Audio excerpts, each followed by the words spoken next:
एक बूढ़ी माँ की दर्द भरी कहानी। 3 साल हो चुके थे बेटे को अपना घर छोड़कर विदेश में बसे हुए। इन 3 सालों में बूढ़ी माँ और ज़्यादा बूढ़ी हो गई थी। 75 वर्ष की उम्र में सुलोचना देवी की याददाश्त काफ़ी कमज़ोर होती जा रही थी। उन्हें रोज़मर्रा की चीज़ें याद ना रहती, लेकिन जो उन्हें हमेशा याद रहता वह था उनका बेटा। दिन हो या रात, एक पल भी ऐसा ना होता जब उन्हें अपने बेटे की याद ना आती। दूसरी तरफ बेटा था जो साल भर में एक आध बार अपने माँ को फ़ोन कर लिया करता और 1-2 मिनट से ज़्यादा बात भी ना किया करता। फिर भी यह बूढ़ी माँ टकटकी लगाए अपने बेटे का इंतज़ार करती रहती। एक दिन बेटे का विदेश से फ़ोन आया। हेलो हेलो हेलो, सुन रही हो माँ? अनिल बोल रहा हूँ, तुम्हारा बेटा। कैसी हो माँ? मैं ठीक हूँ बेटा। बेटा तुम, बहू और मेरा पोता कैसा है? माँ ने पूछा।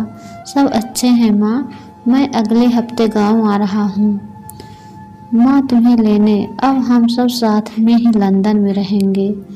माँ तुम्हारी बहू कह रही थी माँ को यहाँ पर लेकर आओ, बेचारी अकेली वहाँ परेशान होती होंगी, बेटे ने कहा। माँ की बूढ़ी सूखी आंखें आंसुओं से भीग गई। उसके कमज़ोर शरीर के नस नस में खुशी की लहर दौड़ गई। बेटे और बहू का अपने प्रति प्रेम देखकर माँ का मन खुशी से भर आया। बेटे ने आगे कहा, माँ तैयार रहना माँ, मुझे ज़्यादा दिन छुट्टियाँ नहीं है। जिससे जितने पैसे लेने हैं लेकर रखना, तब तक मैं प्रॉपर्टी डीलर से बात कर लेता हूँ। घर के लिए? माँ ने पूछा। हाँ माँ, गांव का घर हमें बेच देना पड़ेगा। अब हम साथ में ही रहने वाले हैं तो वहाँ पर घर रखने का कोई मतलब नहीं है माँ, बेटे ने कहा। बुढ़ापे की वजह से ठीक से चलने में अक्षम माँ ने पूरे मोहल्ले में घूम घूम कर अपनी इस खुशखबरी को सबको सुनाया। सभी को खुशी हुई। सबको लगा माँ जी के आखिरी दिन अपने परिवार के साथ खुशी से बीत जाएंगे। घर वापस आकर माँ ने अपने घर के कोने कोने को ऐसे देखा जैसे वह अपने दूसरे बेटे को देख रही हो। देखे भी क्यों ना, उस घर को अपने बेटे से कम थोड़ी ना समझा था। अपने पति के साथ 40 साल यहीं तो बिताए थे, लेकिन अब मजबूर थी बुढ़ापे के आखिरी साल बेटे और बहू के साथ बिताना चाहती थी। दिल पर पत्थर रखकर घर बेचने के लिए माँ तैयार हो गई। आनन फानन में बेटे ने घर को आधे दामों पर बेच दिया। माँ ने ज़्यादा नहीं, लेकिन जिन चीज़ों से दिल लगाया था उन चीज़ों को समेटा और बेटे के साथ टैक्सी में बैठकर एयरपोर्ट के लिए चली गई।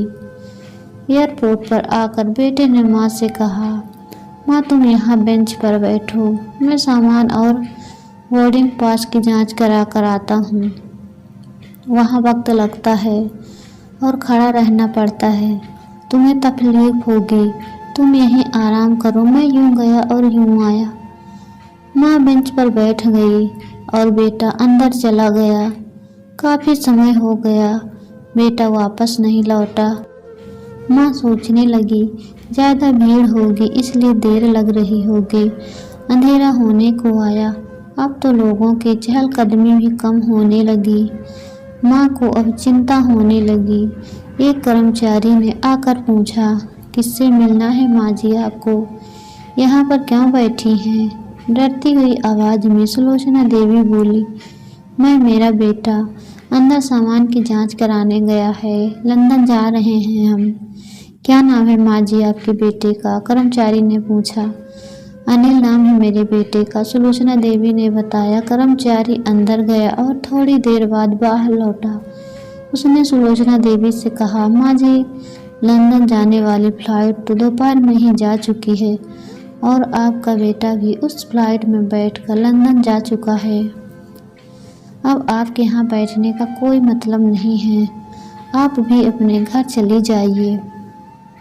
क्या जा चुका है और मैं घर जाऊं? घर? माँ की आंखों से आंसुओं के सैलाब उठने लगे। जैसे तैसे माँ घर पहुँची, जो अब उसका था ही नहीं। बिक चुका था। वो वहीं बरामदे में तुलसी के पास सो गई। घर के नए मालिक को उस पर दया आई तो एक कमरा किराए से उसको दे दिया। पेंशन के पैसों से खाना और किराए का बंदोबस्त हो जाता था। दिन बीतने लगे। कुछ दिनों बाद घर के नए मालिक ने सुलोचना देवी से कहा, माँ जी, आप अपने रिश्तेदारों के यहाँ पर जाकर क्यों नहीं रहती? इस उम्र में आपके लिए वहीं अच्छा होगा। अच्छा तो होगा, लेकिन अगर मेरा बेटा वापस आया तो उसका ख्याल कौन रखेगा? मेरा बेटा बहुत भोला है, उसे अपना ख्याल रखना बिल्कुल नहीं आता। मैं कहीं नहीं जाऊंगी, क्या पता कब उसे मेरी ज़रूरत पड़ जाए, माँ ने कहा।